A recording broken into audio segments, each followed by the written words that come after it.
शङ्कर सुत श्री गणेश निर्मल सुत श्री गणेश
जय श्री माता जी।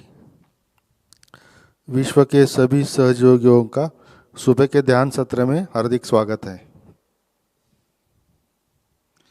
परम पूज्य श्री माता जी को नमन करके ध्यान में बैठते हैं, दोनों हाथ सामने दिव्य फोटो की तरफ।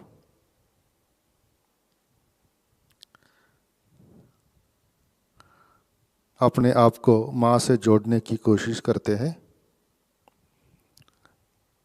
एकाकारिता स्थापित करते हैं।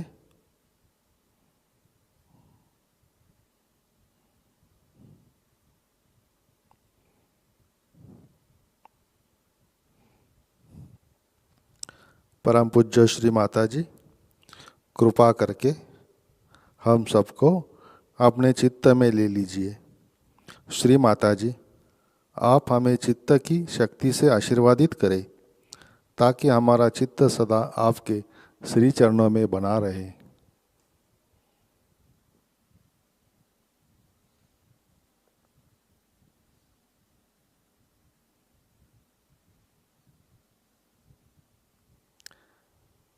चित्त सहस्रार पर रखें, सामूहिक वंदन लेते हैं।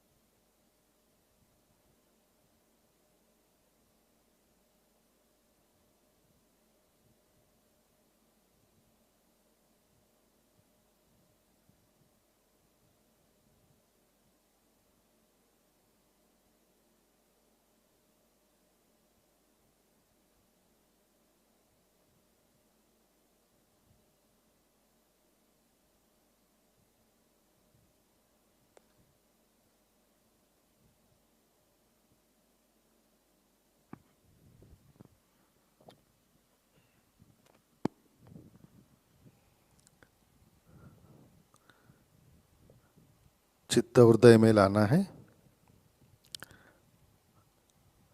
परम पूज्य श्री माता जी, कृपावंत होकर आप हमारे हृदय में विराजिए।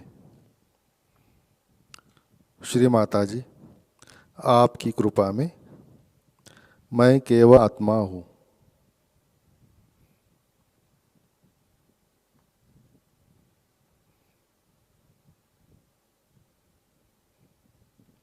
श्री माता जी, आज का ध्यान सत्र शुरू करने की कृपया हमें अनुमति प्रदान करें।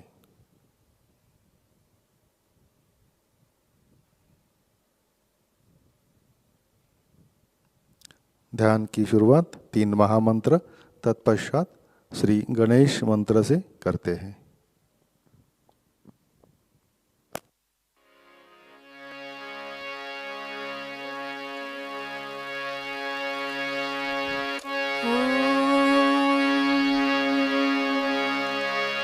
त्वमेव साक्षात्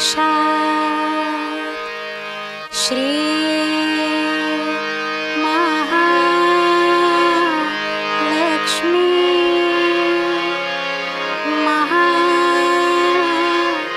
सरस्वती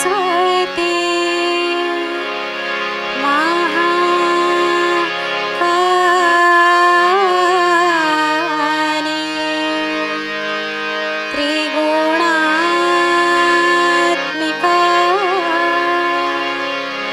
कुण्डलिनी साक्षात् श्री आदिशक्ति माताजी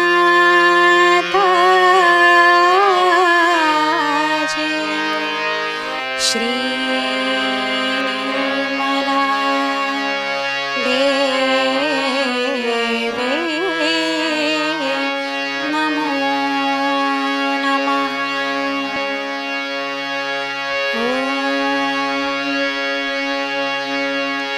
त्वमेव साक्षात् श्री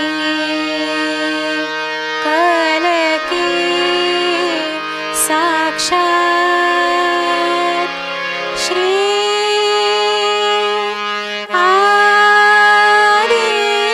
आदिशक्ति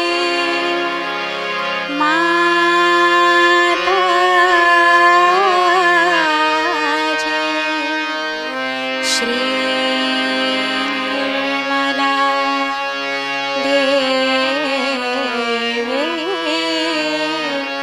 नमो नमः।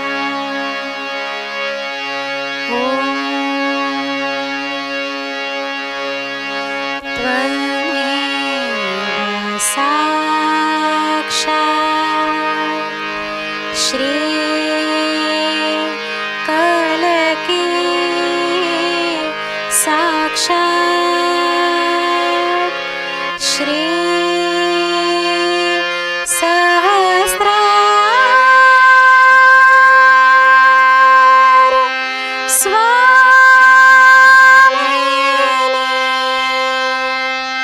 मोक्ष प्रदायिनी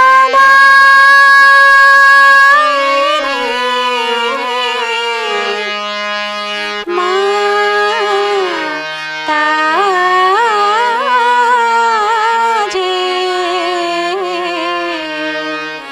श्री निर्मला देवी नमो नमः।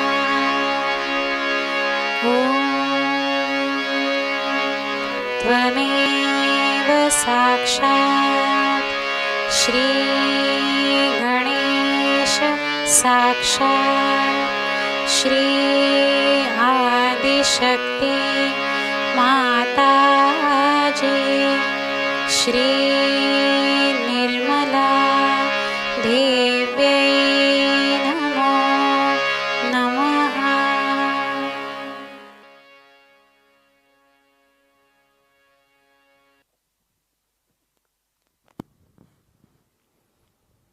जय श्री माता जी। संतुलन करने हेतु राइट हैंड जमीन पे रखते हैं।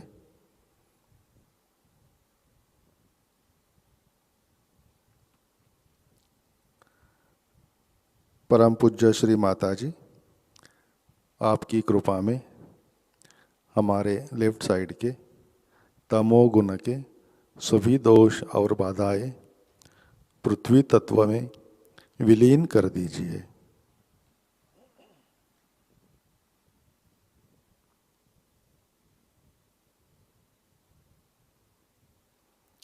श्री माता जी,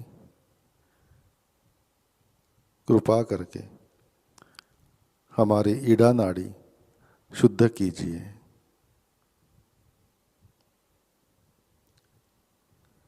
Shri Mata ji, by your grace please clear our left channel.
Right hand गोद में,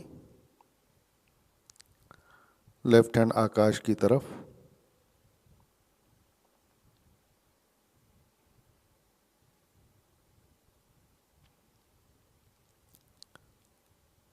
परम पूज्य श्री माता जी, आपकी कृपा में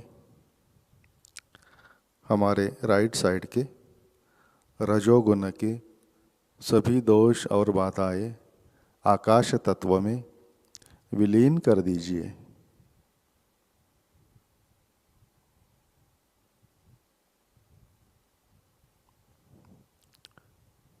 श्री माता जी, कृपा कर हमारी पिंगला नाड़ी शुद्ध कर दीजिए।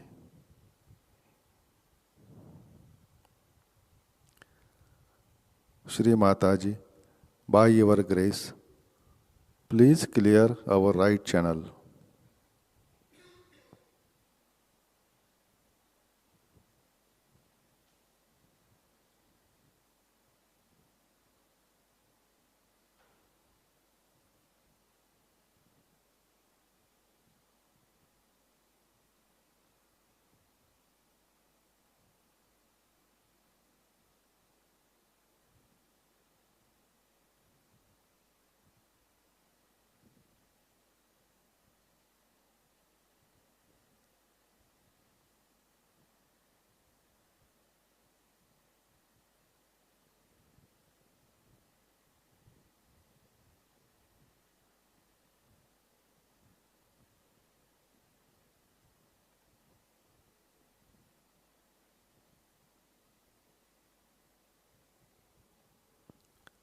लेफ्ट हैंड गोद में,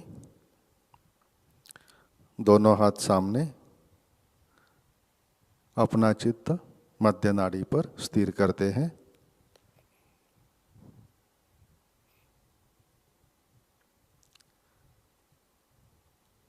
परम पूज्य श्री माता जी, कृपावंत होकर आप हमें संतुलन दीजिए।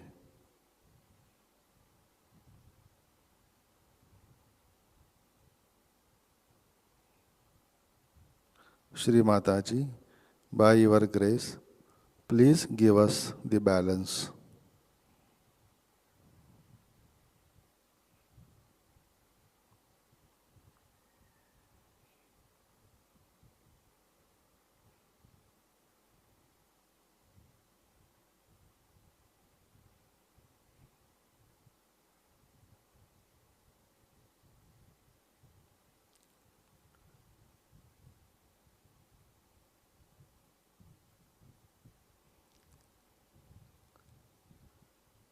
अपने चित्त को मूलाधार चक्र पर लाते हैं।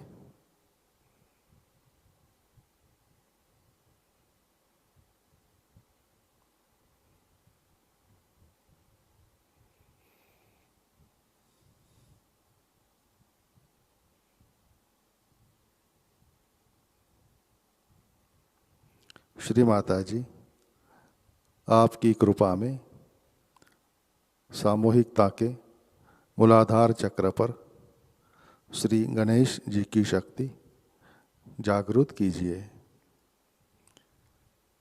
सामूहिकता के सभी चक्रों पर श्री गणेश जी की शक्ति जागृत कीजिए।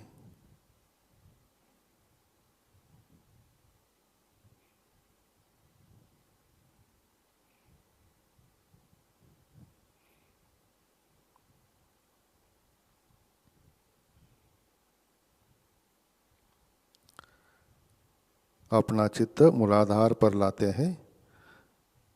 Kindly bring your attention to मूलाधार।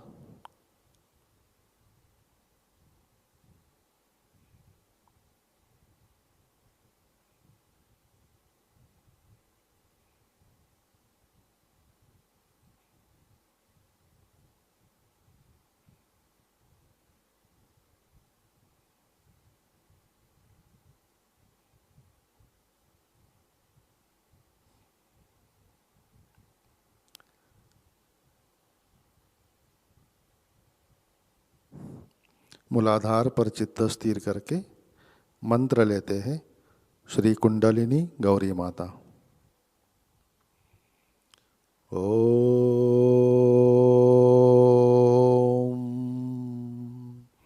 त्वमेव साक्षात् श्री कुंडलिनी गौरी माता साक्षात् श्री आदिशक्ति माता जी श्री निर्मला देवै नमो नमः।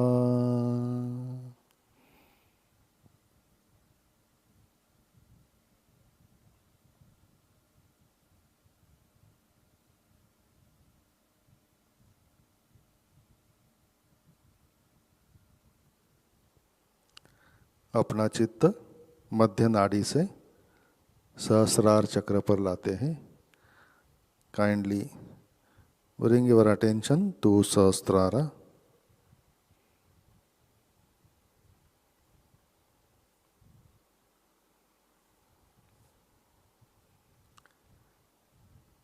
परम पूज्य श्री माता जी, कृपावंत होकर आप हमारे सहस्रार चक्र पर विराजिए।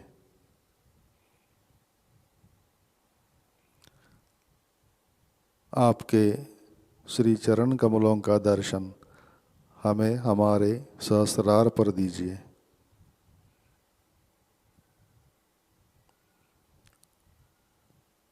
हमें निर्विचारिता प्रदान करे, ध्यान की स्थिति में स्थित करे।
जय श्री माता जी। इसी ध्यान की अवस्था में अमृतवाणी ग्रहण करते हैं। श्री देवी पूजा 1987 Aurangabad.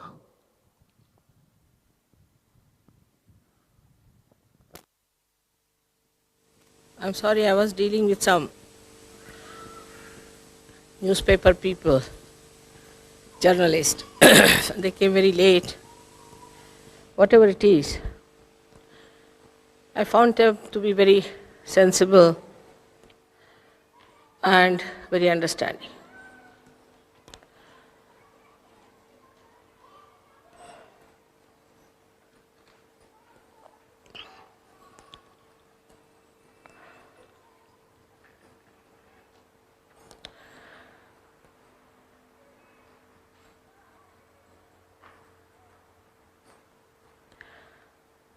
All of us have come to Aurangabad now,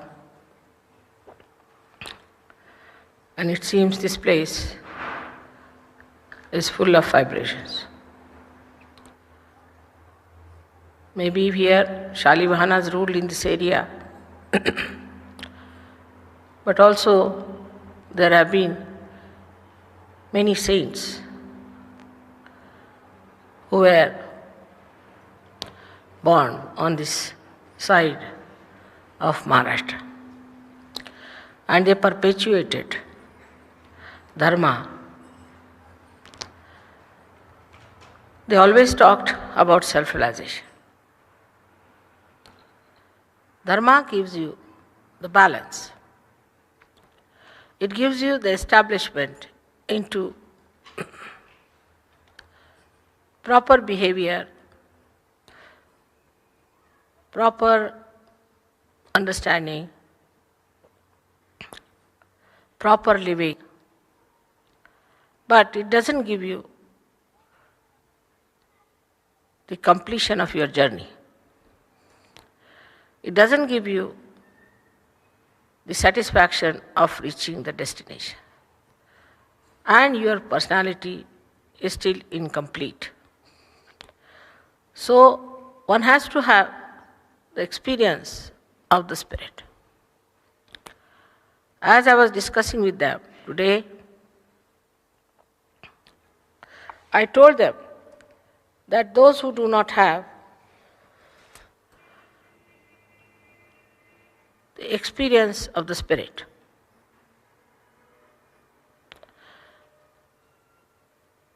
are not only incomplete but are limited people. So whatever they see or whatever they know or whatever they criticize is limited. As in English we say that hate the sin and not the sinner. Like many people who find something wrong with Christianity start blaming Christ. Christ did not create Christianity, first of all. He did not create Christianity. He did not create Christians. So there's no relationship between the two. As you know, recently they have found out the books written by Thomas, the disciple of Christ, who was coming to India. On his way he went to Egypt. And there he wrote these treatises and had put them in a big earthen vessel, or perhaps it was a metallic thing. And it was discovered 42 years back. The people whom he considers to be authorized Christians, he calls them as Gnostic. Gna in Sanskrit language means to know. Gna means to know. And he has written that to know and to have the personal experience is the only way to follow Christ, clearly. Not only that, but said that God Almighty, who is so kind, why will He ask you to suffer? So it challenges all the Christian principles of sufferance. In the same way, in all religions, people have diverted from the right path and have come to the wrong path, and are indulging into self-created religions which has no relationship with reality or with the incarnations, those who started those religions or who gave the ideas of religion. I hope you won't do that to me, because you are agnostic people. You are the ones who know, who have had self-realization. Without self-realization, you cannot have a complete personality. But as you see in Sahaja Yoga, you don't have to go to Himalayas to give up your families. You don't have to be away from the society to get your realization. You get your realization in the circumstances where you are born.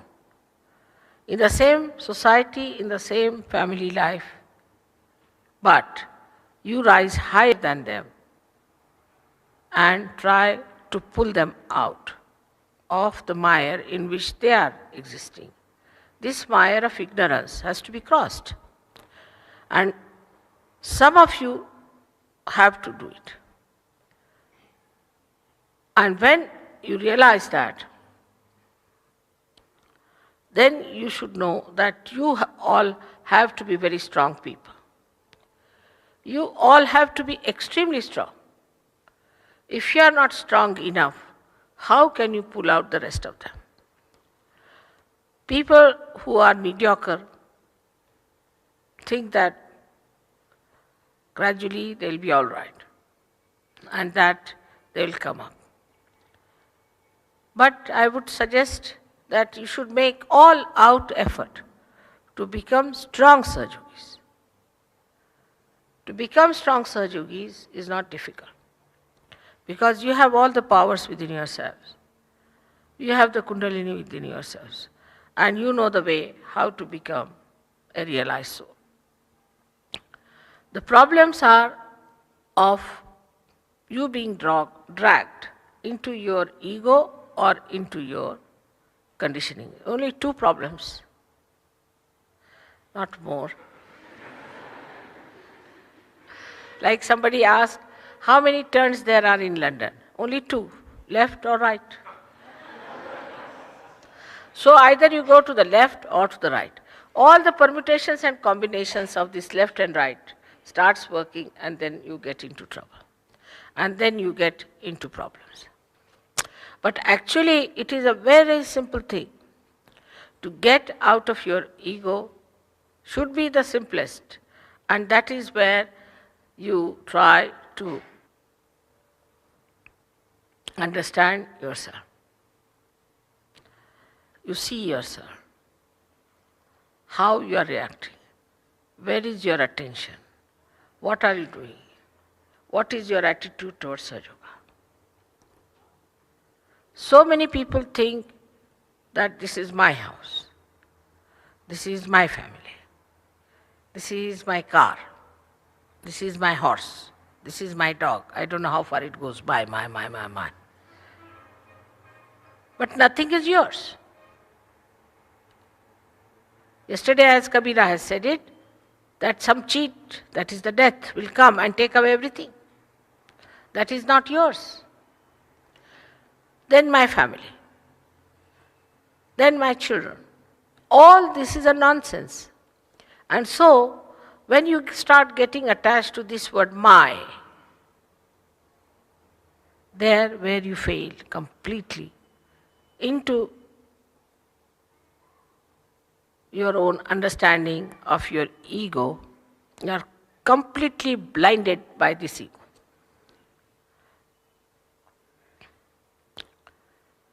First of all, you should say that nothing is mine. Kabira has said that when the goat is living, she goes on saying, my means I, in Hindi language. It's played a pun on the word my. And when she dies, and our intestines are taken out, are made into something that spins the cotton. They go on the street, these people, telling people that they are around. They go on playing on that string, which is made from the intestines of these goats. It says tu hi, meaning you are. So one need not be like a goat, that till you live you go on saying I, my. When you die, then your intestines are to be taken out and put on that thing just to make the sound tu hi. So this sound of I is made only by egoistical human beings. But this ego is so much identified with you that you think that I am this ego and ego is me. And in that ego, you start doing all kinds of nonsensical things. This ego takes you nowhere. It takes you nowhere but into a complete mire of ignorance about yourself. Ultimately, you become stupid. Others can tell you that you are stupid, or you become idiotic, or you get a bad name and everybody knows that you are doing all wrong things, but nobody dare tell you because you are to be reached with a barge pole. Such a hot-tempered personality you become, nobody dare come you and say that this is wrong, it should not be done, it's stupid, idiotic. And you yourself in that idiocy and stupidity think no end of yourself. This is the extreme of your ego. But it's nice, we had people like Hitler to see.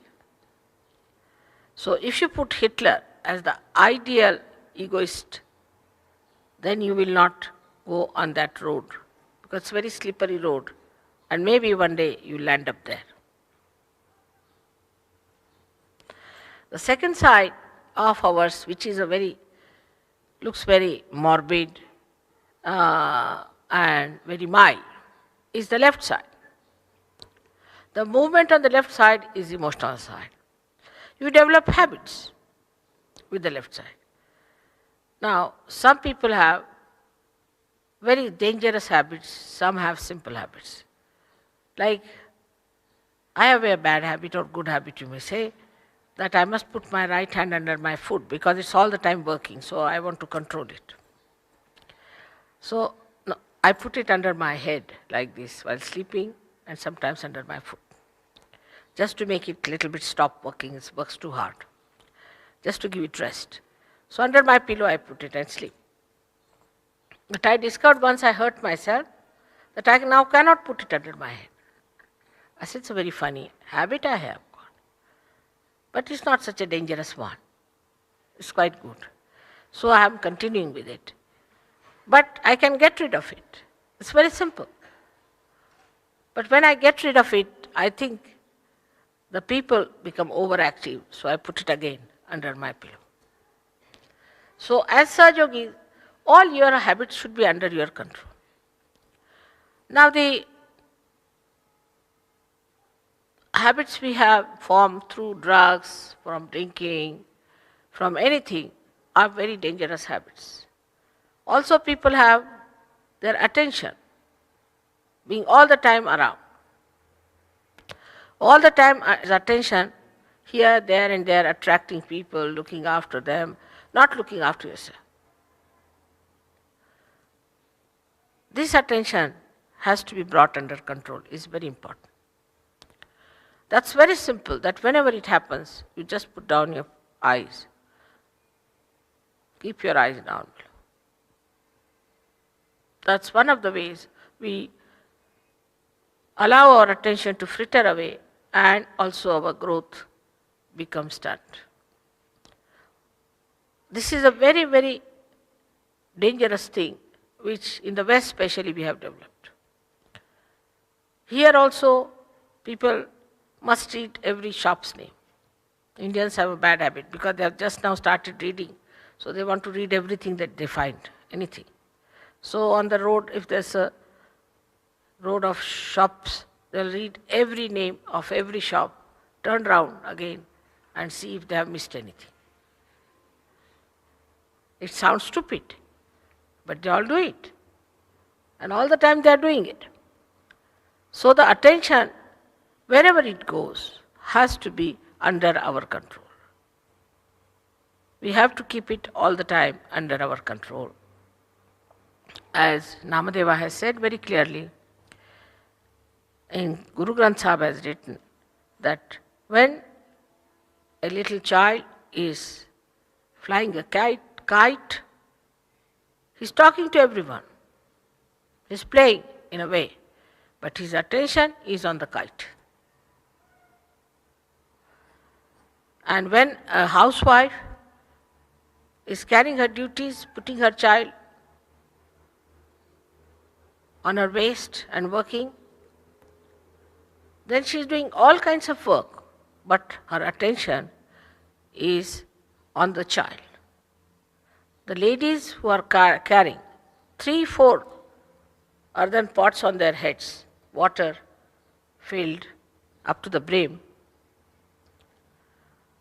are walking, talking to each other, having mirth and enjoyment, but the attention is on the earthen pot on their heads. In the same way, whatever adventure you are into, whatever you are doing, your attention should be on your spirit.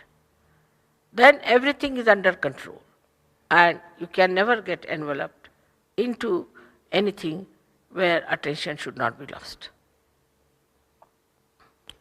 So these two problems we have, and those problems even after realization people have it. So please try, when you are not meditating, to keep your attention on your spirit. Now, the person who is left-sided or right-sided, he has developed a mechanism within himself to justify himself. Through his intellect, or maybe if they are ladies, they have water power, they'll start crying. And we just don't know what to say to them. If you tell them anything, first thing they will do is to cry. Means sometimes I feel there are 1,000 arrows on my head when they start crying. It's impossible to say anything to them. And if you talk to some men, they'll give so many explanations that you would feel like just going off to sleep. It's so boring. It's easy to read some book like War and Peace than to listen to the arguments of such people. But they don't want to see that this is all ego which is talking. It is not they are talking. It's not their spirit. And if the spirit has to evolve, we have to be extremely witnessing in a full way, very alert, extremely alert, and witnessing ourselves, what are we doing? Then only we reach the completion of our realization. Unless and until you reach the completion of your realization, you can never be masters of your attention, and you can never be the enjoyer of your joy, and you can never know the truth fully. To achieve this Satchidananda Swarupa, you have to be extremely careful about the instrument that God has given you, this body, mind, and emotions. You have to keep them in check, because wherever your habits are, they can never be joy-giving. It's a joyless pursuit. And wherever your ego is, it's a destructive effort. So both things are detrimental to your growth. Apart from that, they are extremely dangerous thing for yogis. So as you are, in whatever conditions you are, in whatever situations you are, whatever may be the surroundings like a dirty mire full of creatures and filth, you can become like lotuses. When you become like lotuses, all that is filth, all that is horrible can become fragrant. And this is what we have to achieve. When people will see the lotuses, they'll come to you. Not to see the worms and to see the filth, but to see the lotuses. So please this time, correct yourself. You don't need anybody to correct you. You just correct yourself, watch out for yourself, and see for yourself. If something doesn't work out, just give up. Don't go to extremes for anything. Must learn to give up at a point and be happy about it. If you are content within yourself, if your hand is attached to your body, then you reach up to a point and then leave it. But if it is not attached, if it is disintegrated, then it goes all round and round and round and comes back without anything. That understanding has to be there in you people because you are standing in the central path. And you are attached to the central path, not only, but you are identified with it. So you cannot go too far to the left, you cannot go too far to the right. If you do that, you get lost. Then you are no more a Sahaja, and then no use having you here artificially or superficially, because it will be hypocrisy. Whatever is needed to put you back into right frame, you must accept. And whatever is needed to understand Sahaja Yoga, you have to do. As I have said, please try to learn English language. I cannot learn 14 languages. It's very difficult. It's surprising how I have learned this English language also.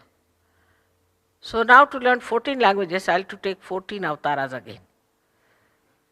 I don't ask you to learn Marathi, because that's the best language for me to speak. But at least try to learn English, and then we can see if you can learn Marathi or Hindi. आता आपल्याला सांगायचं काय की पुण्यभूमीत जन्माला आले. ही पुण्यभूमी औरंगाबाद ही फार मोठी पुण्यभूमी असं मला वाटतं. मोठमोठाले संत इथे झाले. केव्हापासून हजारो वर्षापासून इथे लोकांनी मेहनत केली आणि तुम्हाला एवढं पुण्यदान दिलेलं आहे. त्या पुण्याच्या दमावर आज आपण इथे बसलात, सदाचरण केलं, धर्माने वागलात, पण अजून पूर्णत्वाला आला नाहीत. म्हणून आत्मानुभव घेतला. आत्मानुभव मिळाल्यानंतर जे आपल्यातले दोष आहेत ते भक्ता आले पाहिजेत, नाहीतर तुम्हाला प्रकाश मिळालेला नाही. आता परदेशी लोकांचं जे आहे ते त्यांचे दोष वेगळे आहेत आणि हिंदुस्थानी लोकांचे दोष वेगळे आहेत, आणि ते इतके ठळकपणे आता मला दिसतात की कधी कधी असं वाटतं स्पष्टपणे सांगितलेलं बरं. खरं म्हणजे हिंदुस्थानी लोकांना, भारतीय लोकांना माझं घर, माझी मुलगी, माझा नातू हे फार आहे. आणि त्या घराच्या गुरफट्यात एवढे जास्त आहेत की त्याच्या बाहेर त्यांना निघता येत नाही. आम्ही इथून 4-5 मुलांना लग्न करून ऑस्ट्रेलियाला पाठवलं. त्यांना नोकऱ्या नव्हत्या. तिथे जाऊन त्यांना मोठाल्या नोकऱ्या मिळाल्या. लगेच त्यांनी आपलं घर स्थापन केलं, किंवा घराशिवाय हिंदुस्थानी मनुष्य राहू शकत नाही. आश्रमात सगळी व्यवस्था असताना सुद्धा आपलं वेगळं घर केलं. त्यांच्या बायका कंटाळल्या, कारण वेगळं घर करायचं म्हणजे सगळं काम स्वतः करावं लागतं. तिथे मोलकरणी नसतात, काही नसतात. त्यांना बाळंत व्हायचं तरी स्वतः कामं करायची, गर्भारशी असल्या तरी स्वतः कामं करायची. नवऱ्याही बाहेर गमजा मारायच्या, मोटरी फिरवायच्या, त्याच्यात टेलिव्हिजन घ्यायचा, मग सगळीकडे फिरायचं. आणि फिरून घरी आल्यावर बायकावर गमजा मारायच्या, स्वयंपाक नीट केला नाहीस, तू असं ठीक केलं नाहीस, ते केलं नाहीस.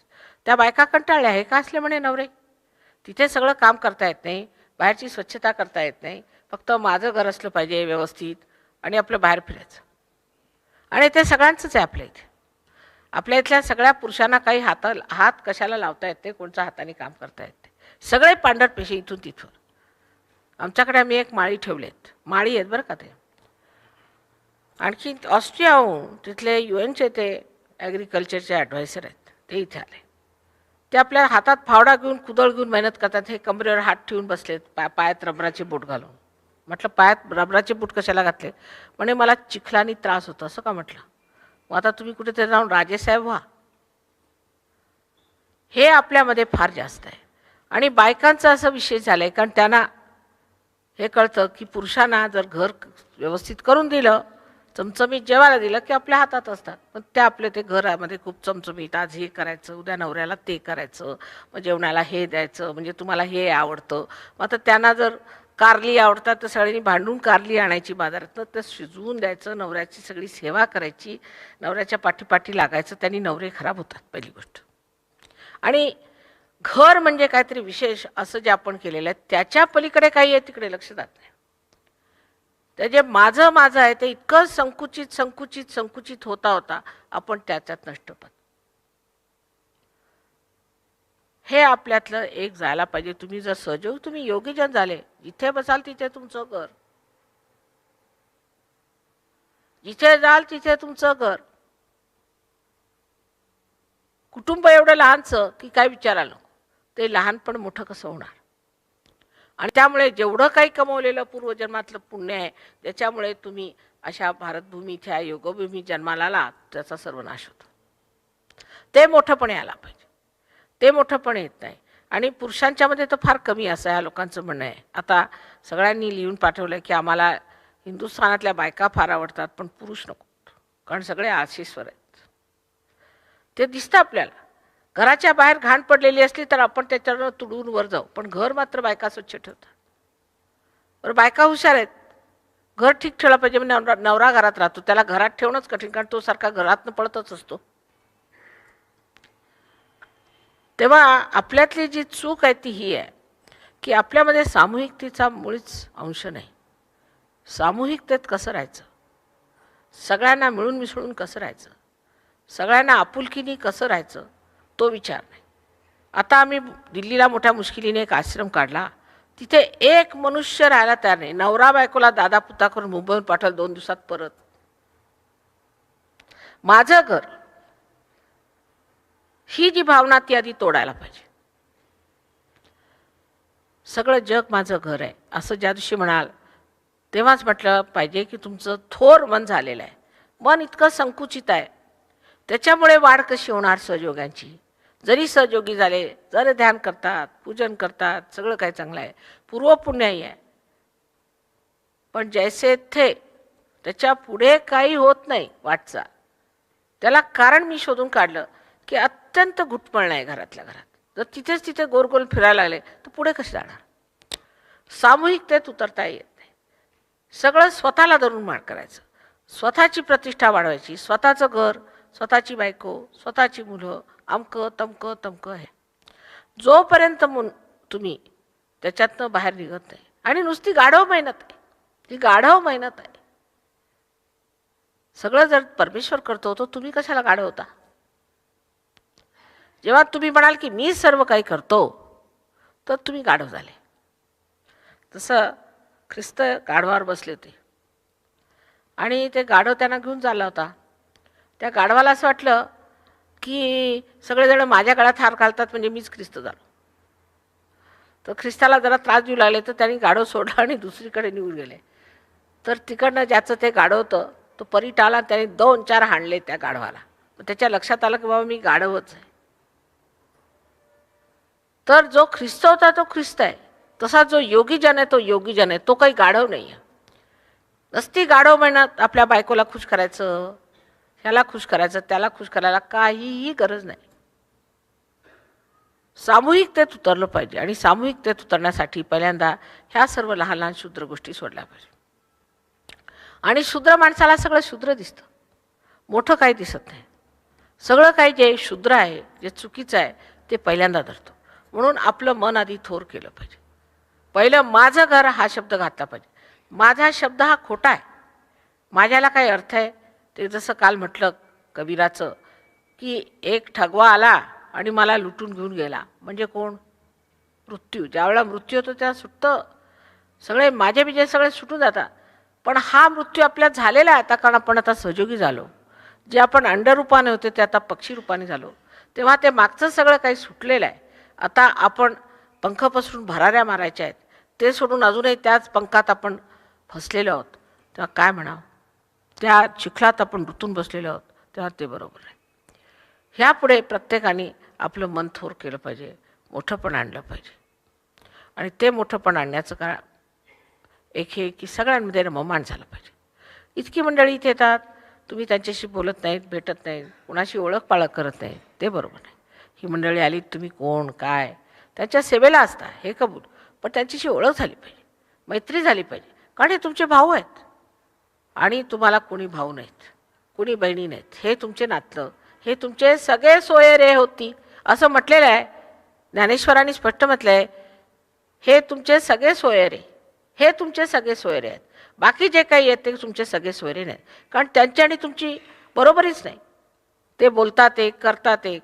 आम्ही आमच्या घराण्यातच सांगू शकतो की असं आहे की काही लोक आहेत ते आहेत, नाहीत ते मला नाहीत, ते पारखे आहेत. तेव्हा जे लोक सहयोगात नाहीत ते आपले नातलग नाहीत असं धरून चाललं पाहिजे. त्यात तुम्हाला आश्चर्य वाटेल, पुष्कळशा गोष्टी सुटून जाते. म्हणजे आता मराठा आहे तर मराठानी मराठीशी लग्न करायचं, मग त्या बायकोला झोडपलं तरी चालेल, तो सहयोगी नसला तरी चालेल, त्यांनी कसे वागवलं चालेल, पण मराठ्याने मराठीशी केलं पाहिजे. कशाला? मग जर त्या मुलीला उद्या त्रास झाला, तुमचे मराठे उभे राहणार आहेत का? पण सहयोगी मात्र उभे राहते. सहयोगाने सहयोगाशीच लग्न केलं पाहिजे. आणि मग त्याचे त्रास सुरू झाले की माताजी आम्ही असं लग्न केलं त्यामुळे असे त्रास झाले. हा जो जाती द्वेष आहे आणि हे जे आपल्या आपल्या धर्माबद्दल जो द्वेष आहे किंवा जो परजातीबद्दल किंवा परदेशांबद्दल सुद्धा द्वेष आहे, तो लग्न करूनच जाईल. दुसरं मला काही इलाज दिसतं. म्हणजे डोळ्यांनी बघून कळतं.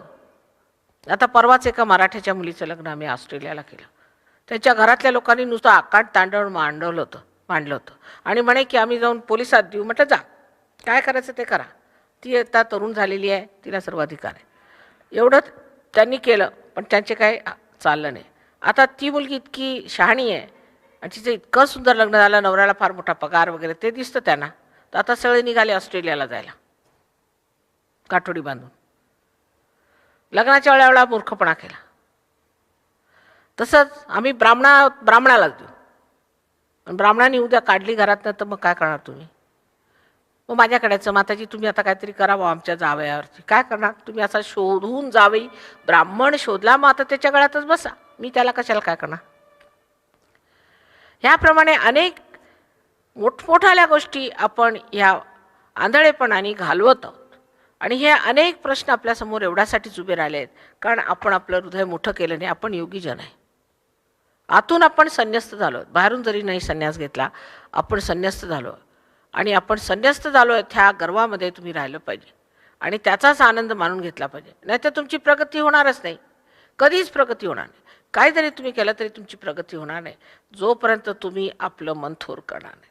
आणि ह्या अशा चुकीच्या समजुती आपल्यामध्ये पुष्कळ आहेत, त्या गेल्या पाहिजेत. त्या गेल्याशिवाय आपण खरोखर योगीजनात असं कोणी म्हणून घेणार नाही. तेव्हा कोणीही अशा भलत्या सलत्या आपल्यामध्ये ज्या गोष्टी आहेत त्या ठेवल्या नाही पाहिजे. तुम्हाला आश्चर्य वाटेल की मी जे सांगते त्याच्या आधी इथे ह्या महाराष्ट्रात जेवढे मोठमोठाले संत साधू झाले, फार मोठमोठाले संत साधू झाले, त्या संत साधूंनी हे सांगितलं की जात पात हे धर्मांधता किती वाईट आहे. आणि वाटेल तो दगड घ्यायचा, त्याच्यावरती शेंदूर फासायचा, त्याच्यावर दुसरं सरस्वती असं म्हणतात की थुंकत असत, असं एखाद्या दिसला जाऊन थुंकायचं त्याच्यात. ह्याच्यावरती त्यांनी इतक्यांदा शस्त्र उघारलं, पण एकटेच होते बिचारे. आणि इतकी त्यांची केली. ज्ञानेश्वरांनी सुद्धा किती छळ सहन केला, कारण ते संन्याशाचे पुत्र असे म्हणून त्यांना त्रास दिला. अहो तसे कुणाचेही पुत्र असले तरी ह्या सर्व ब्राह्मणांपेक्षा उच्च होते ते. अशा प्रकारे आपल्या देशामध्ये अनेक गोष्टी झाल्या आहेत. तेव्हा त्या इतिहासापासून आपण शिकलं पाहिजे. आणि आता आपण योगीजन झालो आहोत तेव्हा आपणच अशा स्थिती वागलं पाहिजे की आपल्या मूलभूत तत्वावर आपण उभे आहोत. आपण आपलं मिळवलेलं आहे. तेव्हा आता आम्ही हे काहीही नाही, आम्ही फक्त योगीजन आहोत आणि योगाला हे सगळं काही शोभत नाही. अशा रीतीने ह्या सर्व तुमच्या ज्या काही आजपर्यंतच्या समजुती आहेत किंवा आजपर्यंतची जी धारणा आहे ती सोडून तुम्ही परमेश्वराला आपल्या हृदयात स्थान दिलं पाहिजे. ह्या सर्व गोष्टी सोडून त्याचा हट्ट नाही धरला पाहिजे. सोडून पूर्णपणे चोखामेळासुद्धा संत होते आणि तसेच आपले रामदास स्वामीसुद्धा संत होते. पण रामदास स्वामींचे शिष्य आणि चोखामेळांचे शिष्य यांच्यात अत्यंत भांडणं झाली आहेत. म्हणजे आश्चर्याची गोष्ट आहे. दोन्ही संत असताना त्याच्यात भांडणं कशाला पाहिजेत, पण असणारच. कारण दृष्टी नाही ना, तेव्हा तेवढ्यापुरतं दिसतं. आणि म्हणून सगळ्यांना माझं असं सांगणं आहे की आता ह्या जातीपाती आणि मूर्खपणा तर निघालंच पाहिजे. ते मुसलमानांमध्ये, ख्रिश्चनमध्ये, सगळ्यांमध्ये एकसारखं आहे. पण एवढे धर्म करूनसुद्धा मला तुम्ही फक्त एवढं सांगा की कोणत्याही धर्मामुळे मनुष्य हे पाप करू शकत नाही असं दिसलं आहे का कुठे? सगळ्या पापाला तयार. कोणी म्हटला, तो मुसलमान असे ना का, हिंदू असे ना का, ख्रिश्चन असे ना का, कोणत्याही पापाला मी करणार नाही असा मी पाहिला नाही. पण योगी जन करू शकत नाहीत पाप. जर केलं तर हातातनं व्हायब्रेशन जाणार. संत लोकांनी कधी पापं केली नाहीत, त्यांना सांगावं लागलं नाही, आपोआपच ते असे झाले. तसेच आपण सर्वांनी व्हावं आणि नेहमीच हे अढळपत आहे ते मिळवावं. असा हा मुक्तिद्वाराचा सहयोग आहे. त्यात तुम्ही आलात तेव्हा स्वतःला फार विशेष समजलं पाहिजे, स्वतःचा फार आदर केला पाहिजे आणि त्या आदरामध्ये तुम्ही आपली वाढ करून घेतली पाहिजे. खरोखर म्हणजे सहयोगामध्ये कोणताही त्याग करावा लागत नाही. म्हणजे तुम्ही जर बुद्धीचा त्याग केला त्याला आम्ही काय करू शकत नाही, पण ह्याच्यात काही त्यागमूर्ती वगैरे लोक नको आहेत. उलट ह्याच्यात लाभच लाभ आहेत. प्रत्येकाला लाभ होतो, पण ह्याला एक भुरळ आहे, त्या भुरळीत पडलं नाही पाहिजे.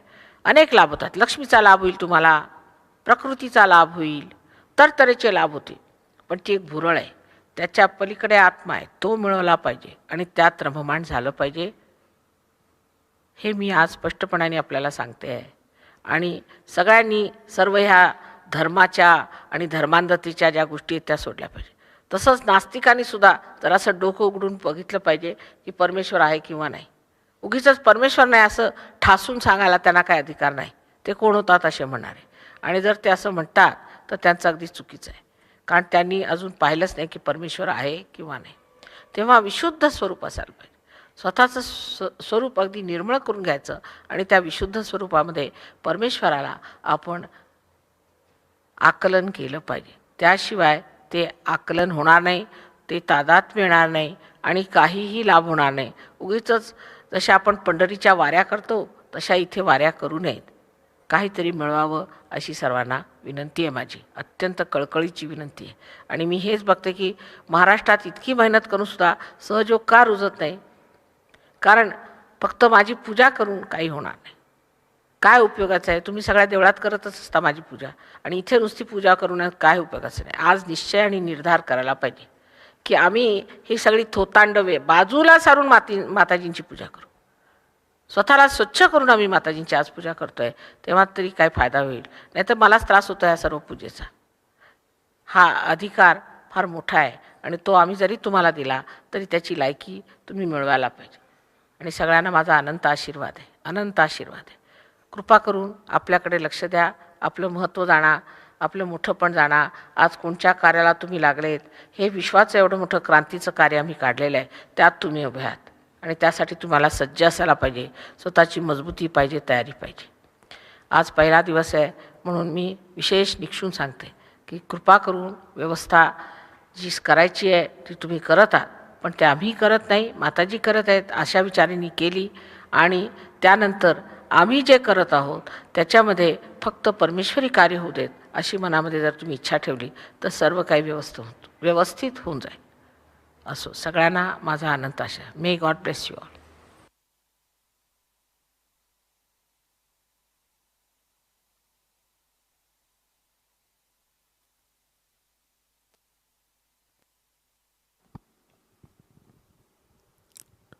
जय श्री माता जी। कृपया ध्यान की स्थिति बनाए रखें।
जय श्री माता जी। श्री आदिशक्ति का मंत्र लेते हैं। ओम त्वमेव साक्षात् श्री आदिशक्ति माता जी श्री निर्मला देवै नमो नमः।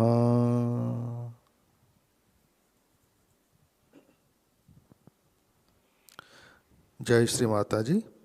आरती की तैयारी करते हैं। लेट अस प्रिपेयर फॉर आरती।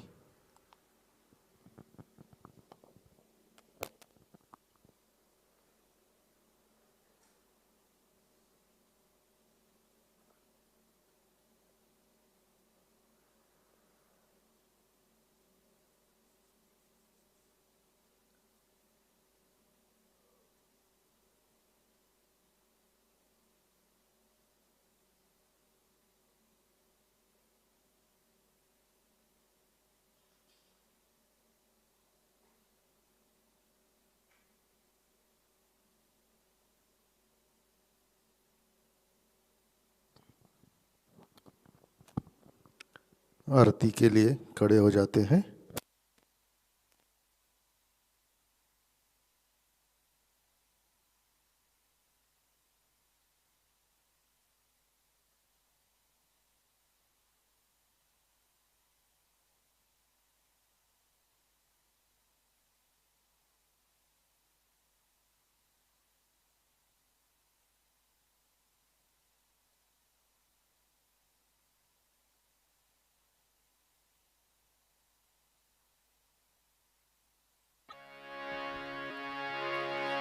सबको दुआ देना माँ, सबको दुआ देना।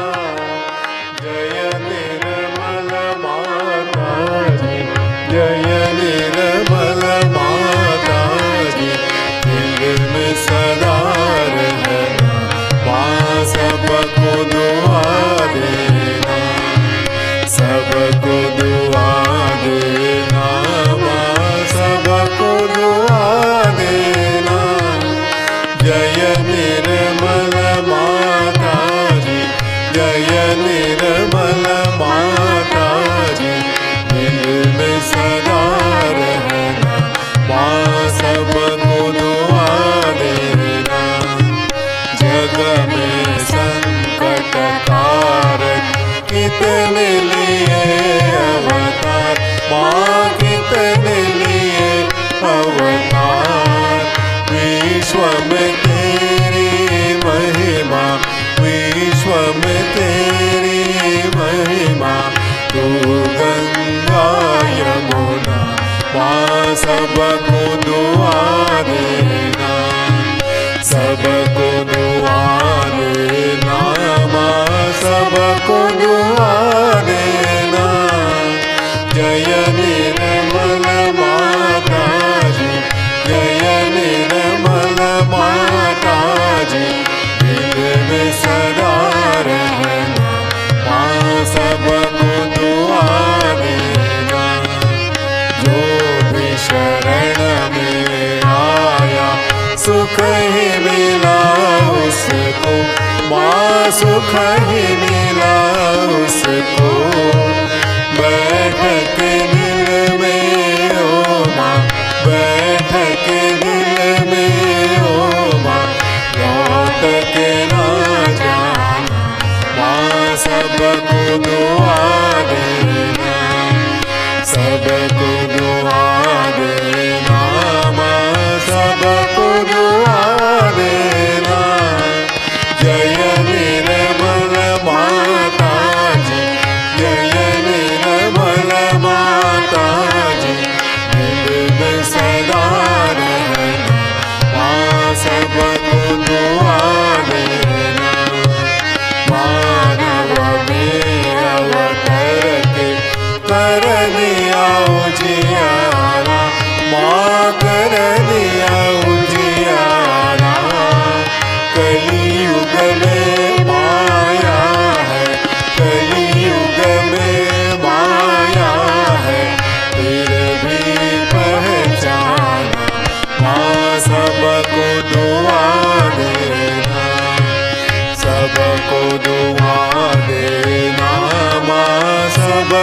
दुआ देना। जय निर्मल माता जी, जय निर्मल माता जी, दिल में सदा रहना माँ सबको दुआ देना। संत जनों की धरती है भारत माता, माँ है भारत माता। इस धरती पर आकर, इस धरती पर आकर दुख से दूर करना माँ सबको दुआ देना। सबको दुआ देना माँ सबको दुआ देना। जय निर्मल माता जी, जय निर्मल माता जी, दिल में सदा रहना माँ सबको दुआ देना।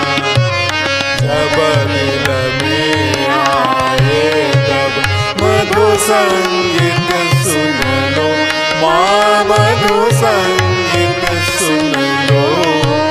ओ यस की जो सेवा, ओ यस की जो सेवा हमसे करा लेना माँ सबको दुआ देना। सबको दुआ देना माँ सबको दुआ देना। जय निर्मल माता जी, जय निर्मल माता जी, दिल में सदा रहना माँ सबको दुआ देना।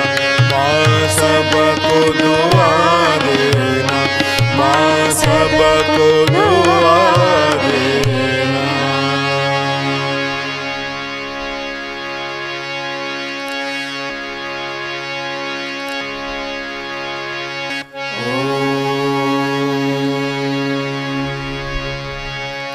त्वमेव साक्षात् श्री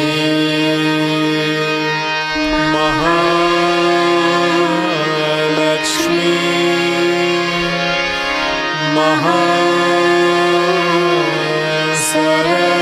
महासरस्वती महाकाली त्रिगुणात्मिका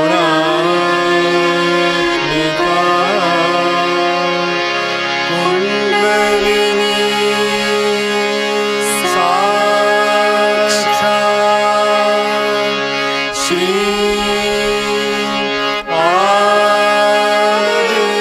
आदिशक्ति माता जी। श्री निर्मला देवी नमो नमः।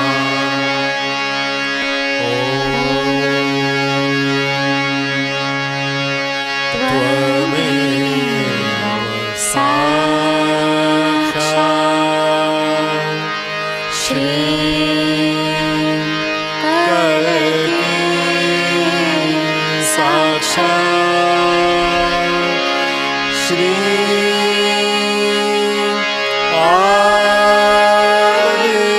आदिशक्ति माता जी। श्री निर्मला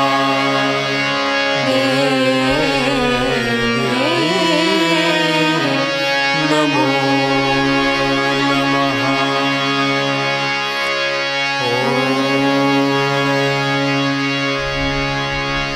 त्वमेव साक्षात् श्री कलकी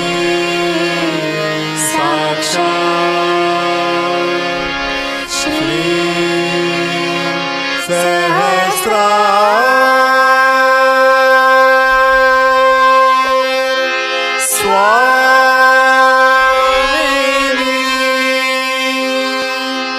मोक्ष प्रदायिनी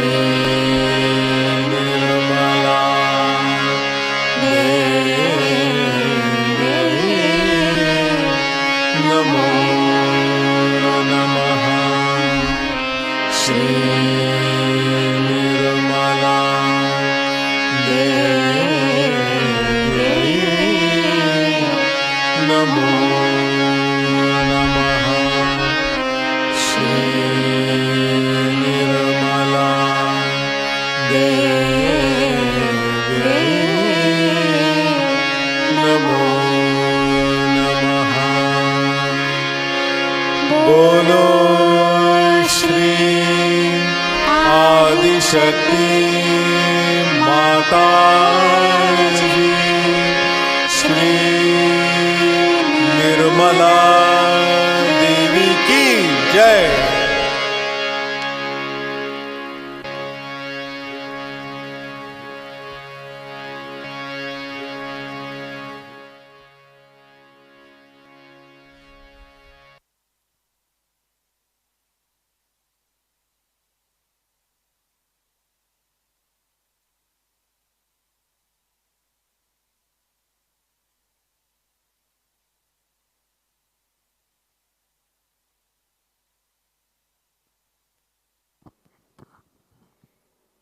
जय श्री माता जी। कृपया ध्यान की अवस्था में बने रहें और चैतन्य को ग्रहण करें।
जय श्री माता जी।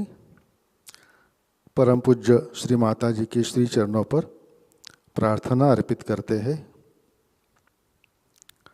परम पूज्य श्री माता जी, आज का ध्यान हम सब आपके श्री चरणों में समर्पित करते हैं। श्री माता जी, आपने हमें आत्म साक्षात्कार दिया, परम चैतन्य से आशीर्वादित किया, हमारे अंदर सहज धर्म की स्थापना की और हमें सच्चे सहयोगी बनाया। इन सब के लिए हम आपके ऋणी हैं। श्री माता जी, कृपया आप हमें शुद्ध ज्ञान दीजिए, क्षमाशीलता दीजिए, प्रेम और करुणा की शक्ति से हमें शक्तिशाली बनाइए। कृपया हमारे कुसंस्कार दूर कीजिए और हमारी आक्रामकता, अहंकार, इसको संतुलन में लाइए। श्री माता जी, आप ही कर्ता कर्विता है। आप हमें आपके कार्य के लिए एक उत्तम माध्यम बनाइए। श्री माता जी, कृपा करके हमारा चित्त स्थिर कीजिए, हमें मध्य मार्ग में स्थित कीजिए, हमें हमेशा सामूहिकता में रखिए, जाति पाति और धर्मांधता से हमें दूर रखें।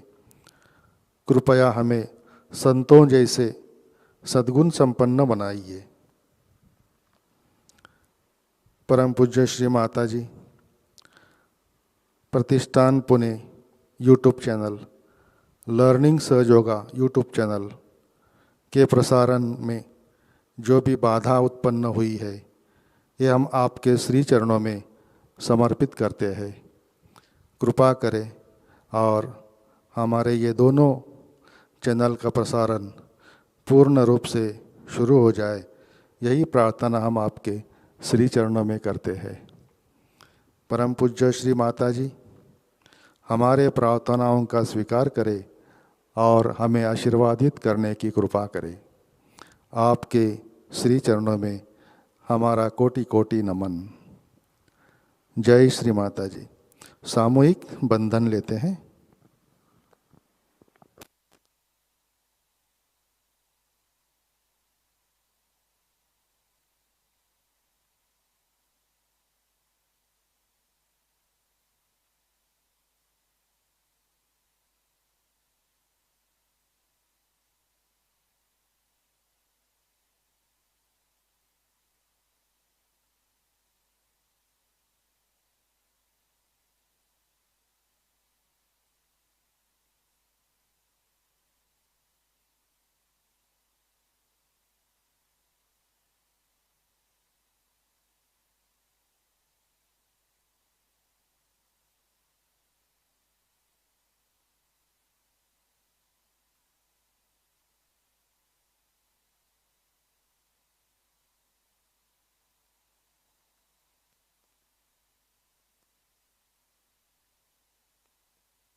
जय श्री माता जी। आज के प्रोग्राम्स इस तरह है। आज रविवार 6 सितंबर शाम को 5 बजे नए साधकों के लिए फॉलोअप का कार्यक्रम प्रस्तुत किया जाएगा। इसमें 3 नाड़ियों के बारे में जानकारी, चक्र के शुद्धियों के बारे में, शारीरिक, मानसिक और भावनिक संतुलन के बारे में जानकारी मिल जाएगी। ये पूरा प्रोग्राम मराठी में होगा। कल जो शिक्षकों के लिए, गुरुजनों के लिए प्रोग्राम हुआ था, उन सबको इस फॉलोअप प्रोग्राम के लिए हम निमंत्रित करते हैं। शाम का ध्यान शाम 7 बजे प्रतिष्ठान पुणे से प्रसारित होगा। जैसे कि आप जानते हैं, कुछ दिन के लिए हमारा प्रतिष्ठान पुणे यूट्यूब चैनल और लर्निंग सहयोगा यूट्यूब चैनल कुछ टेक्निकल रीज़न की वजह से बंद है, तो कृपया स्क्रीन पे जो वेबसाइट और सहयोगा चैनल दिया है, इसके ऊपर हम हमारे मॉर्निंग और इवनिंग मेडिटेशन के प्रोग्राम्स लाइव देख सकते हैं। आज का ध्यान सत्र यहीं पे संपन्न होता है। अब हम भजन संगीत का आनंद लेते हैं। आज का दिन सबके लिए आनंदमय मंगलमय रहे। जय श्री माता जी।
सबके थी जो अभिलाषाएं कर दी पूरी बही धाराएं। चरणों में तेरे शीश नवाकर हृदय से फूटी प्रार्थनाएं। सबके थी जो अभिलाषाएं कर दी पूरी बही धाराएं। चरणों में तेरे शीश नवाकर हृदय से फूटी प्रार्थनाएं। ब्रह्मांड की है तू ही जननी, ब्रह्मांड की है तू ही जननी।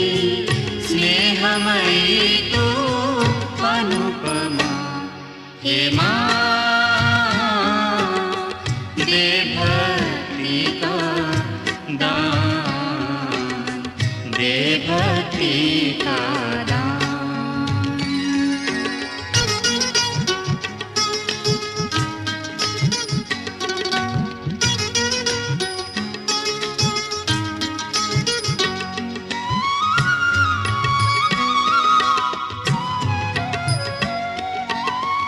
पूजा तेरी देती अमृत इस धरती पर सब लोगों में। पूजा तेरी देती अमृत इस धरती पर सब लोगों में।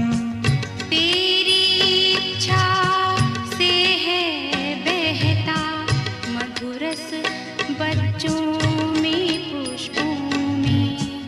तेरी इच्छा से है बहता मधुरस बच्चों में पुष्पों में। तेरी कृपा से है ये अंबर, तेरी कृपा से है ये अंबर। धरती बनी है तुझसे माँ, हे माँ दे भक्ति का दान, भक्ति का दान।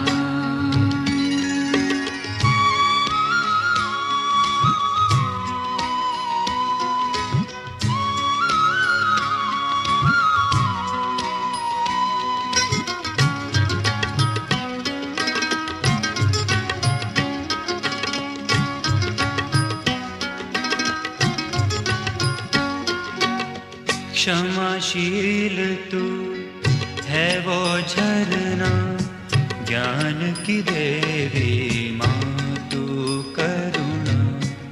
आदि अनादि तू ही भवानी, सहजदायिनी तू निर्मल माँ।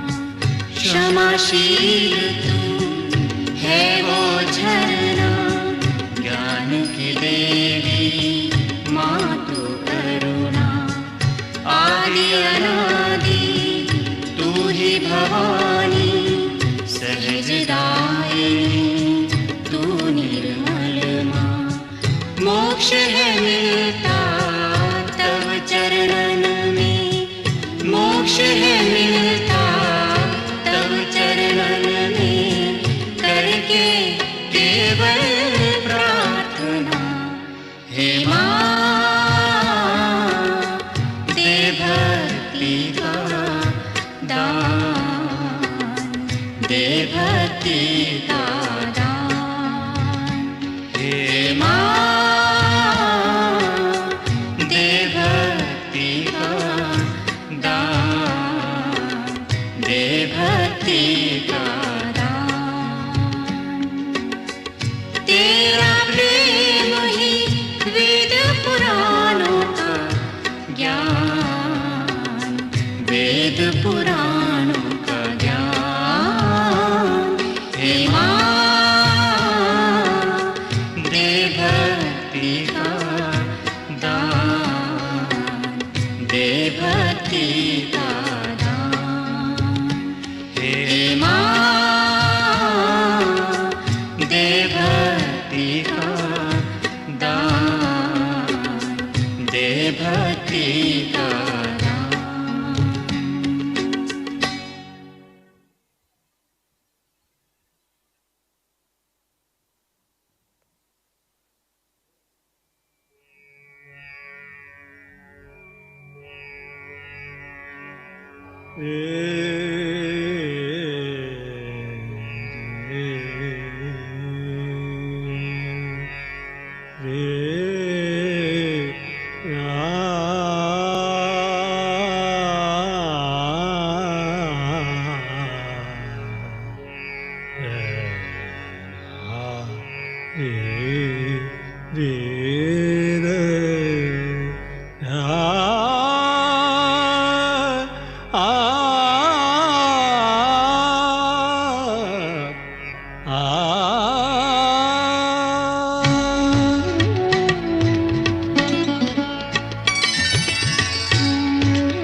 ज्ञान दे मान मल, ज्ञान दे मान मल, ज्ञान दे मान मल, ज्ञान दे मान मल।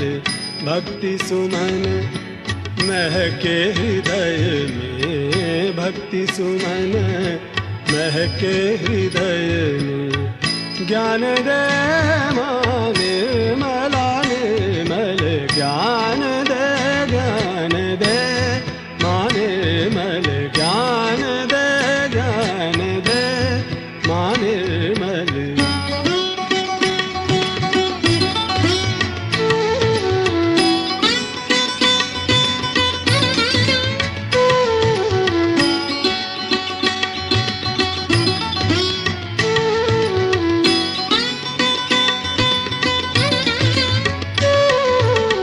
निर्मल ज्ञान का सागर हो तुम, निर्मल ज्ञान का सागर हो तुम।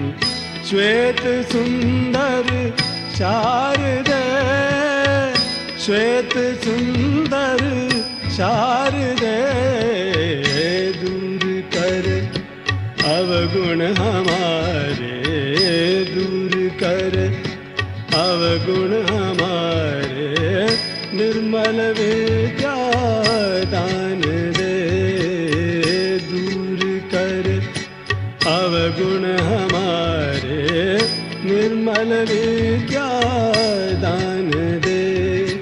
आत्मज्ञान की ज्योति जला दो, आत्मज्ञान की ज्योति जला दो, सुप्त हृदय में प्राण दे, ज्ञान दे, ज्ञान दे, माने मल, ज्ञान दे, ज्ञान दे, माने मल।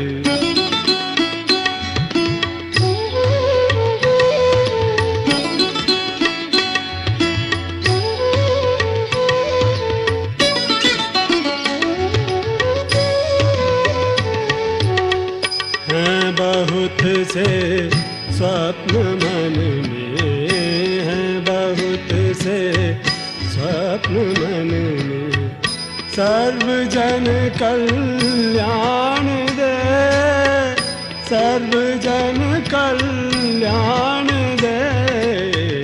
हम हैं तेरी संतान माते, हम हैं तेरी संतान माते, सहज जग निर्माण दे। हम हैं तेरी संतान माते, सहज जग निर्माण दे। विश्व निर्मल धर्म फैले, विश्व निर्मल धर्म फैले, यही हमें वरदान दे, ज्ञान दे, ज्ञान दे, माने मल, ज्ञान दे, ज्ञान दे, माने मल।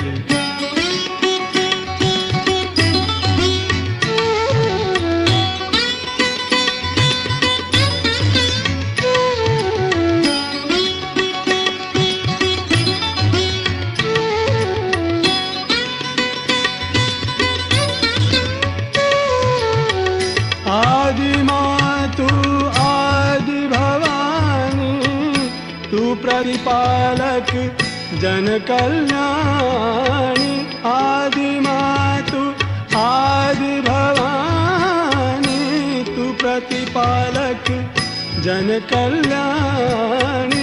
ब्रह्मा विष्णु शिव शंकर में, ब्रह्मा विष्णु शिव शंकर में, तेरा ही है तेज समाया, तेरा ही है तेज समाया।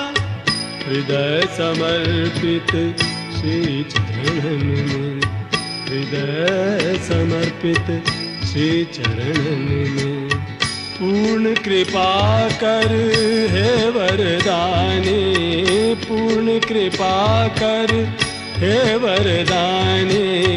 चित्त सदा रहे तब चरणन में,